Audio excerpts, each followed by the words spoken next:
Ja, dames en heren, welkom bij weer een nieuwe uitzending van Venray in Bedrijf aan Tafel. En ook dit keer vanuit zaal 7. En vandaag ontvang ik wederom een aantal ondernemers die hier aan deze tafel met mij in gesprek gaan en komen vertellen wat hen bezighoudt. En de eerste ondernemer aan tafel, dat is Bert Fleuren. En Bert die heeft al meer dan 25 jaar een zelfstandig administratiekantoor. Maar sinds begin dit jaar is Bert ook een gecertificeerd nalatenschapscoach. Wow, precies. Bert, welkom. Dankjewel. Ja, daar mag voor geapplaudisseerd worden. Goed zo. Ja, je hebt al heel lang een eigen administratiekantoor, maar wat houdt dat in? Wat doe je dan? Ik ben 25 jaar geleden begonnen als zelfstandige met een administratiekantoor. En daar ben ik het aanspreekpunt voor de MKB-ondernemer en de ZZP'er. Voor de financiële administratie, loonadministraties, de fiscaliteiten.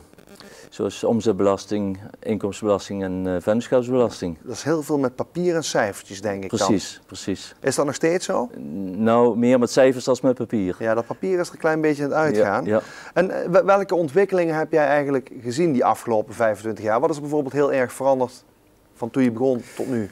Nou, uiteraard 25 jaar geleden waren we ook al drukdoende met de automatisering, maar ja goed, dat is tegenwoordig alles digitaal. Neem bijvoorbeeld de stroominkoopfacturen, die komen per e-mail binnen en die kunnen we zo doorsluizen naar de administratie. Er wordt automatisch geboekt en niemand hoeft er meer aan te pas te komen. Dus je kunt eigenlijk veel meer werk verrichten in een korte tijd dan dat je vroeger kon. Precies, we houden tijd over om persoonlijke aandacht te geven aan de klant. Ja, want persoonlijke aandacht, waar zit hem dat in dan? Bijvoorbeeld een nalatenschapscoach. Hè? Oh, kijk, dat is een mooi bruggetje naar de volgende vraag. Ja, want in de aankondiging zei ik het al, je bent sinds dit jaar gecertificeerd nalatenschapscoach. Vertel, wat is dat?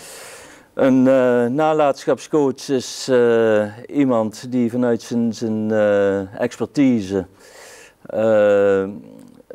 de stappen kan aangeven welke ertoe leiden tot het afwikkelen van een nalatenschap. Maar we doen nog meer. Ja. We kunnen ook aan de voorkant zorgen dat inzichtelijk wordt wat de nalatenschap is. En wat de gevolgen daarvan zijn. Kun je dat proberen met een concreet voorbeeld duidelijk te maken voor de kijkers? Waar hebben we het dan over? Dan hebben we over vermogen wat iemand heeft of schulden wat iemand heeft. En de erfgenamen die daarbij betrokken zijn. Dus als iemand komt te overlijden, dan vaak is dat dan nu, begrijp ik, niet goed geregeld aan de voorkant. Nee, vaak zien we dat dat er problemen ontstaan doordat het inderdaad niet goed geregeld is. Ja, maar gelukkig ben jij er. Ja, je was er al langer, maar nu in de rol van nalatenschapscoach. Wat komen mensen bij jou doen dan? Hoe ziet dat eruit, een bezoek aan jou als die coach? Nou, we gaan eerst de zaken inventariseren van wat is er en wie zijn de erfgenamen. En wat zijn de gevolgen van een eventueel overlijden? Ja, want waarom is volgens jou die rol van nalatenschapscoach in de huidige tijd van toegevoegde waarde en misschien zelfs wel noodzakelijk? We kennen verschillende samenlevingsvormen zoals het huwelijk, geregistreerd partnerschap, samenwoners met of zonder samenlevingsovereenkomst. En dan zijn er vaak ook nog pleegkinderen, stiefkinderen, kinderen van de partner. En dat kan wel eens tot onoverzichtelijke situaties leiden. Nou ja, goed, als je het alleen al vertelt, dan begint het in mijn hoofd een beetje te duizelen. Welke mensen tegen wie zeg je eigenlijk van, goh, het is heel verstandig dat jij of jullie eens bij mij een gesprek aangaan? Nou, het gaat van jong tot oud. Stel jeugdigen die hebben eerder een relatie gehad en komen in een tweede relatie terecht, allebei kinderen, en ze hebben een eigen woning en er is niets geregeld, dan kan dat tot vervelende situaties leiden. Mm-hmm. En dat is een behoorlijke groep, denk ik dan? Dat is een behoorlijke groep, ja. Zijn er nog maar meer? Maar ook de ouderen die op leeftijd raken, ze hebben een vermogen opgebouwd. komt dat op de juiste plaats terecht. Ja. En het is niet altijd alleen maar besparen van erfbelasting, maar we willen ook hebben dat onze nalatenschap dat die op de juiste plaats terechtkomt. Oké, en jij zet dus samen met de klant vooraf alles duidelijk op een rij. Precies. En als er ergens gaten of hiaten zijn, dan adviseer jij van, hey, dit kun je het beste doen. Dan gaan we of oplossingen aandragen, ja. ja. Oké.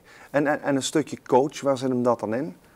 Dat is het begeleiden daarin van welke stappen moeten we gaan nemen om tot de oplossing te komen. Oké.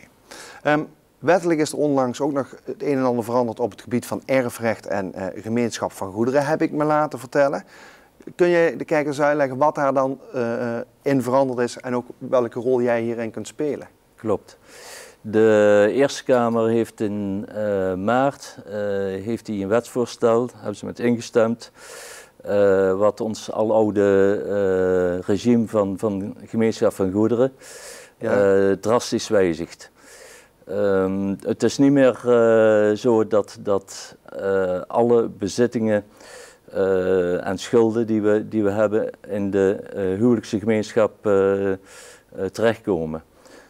Eigenlijk alleen hetgeen we tijdens het huwelijk opgebouwd hebben, dat komt in de gemeenschap terecht. Dus als ik het goed begrijp, vanaf ja, ik wil, dan gaat het in? Ja, precies. Wat er van tevoren aan bezittingen en schulden is opgebouwd, dat blijft voor het individu dan, ja, en niet voor het gezamenlijk. Als je kijkt naar jouw toekomst, voor jou als administrateur en als nalatenschapscoach, hoe ziet die toekomst er voor jou uit volgens jou?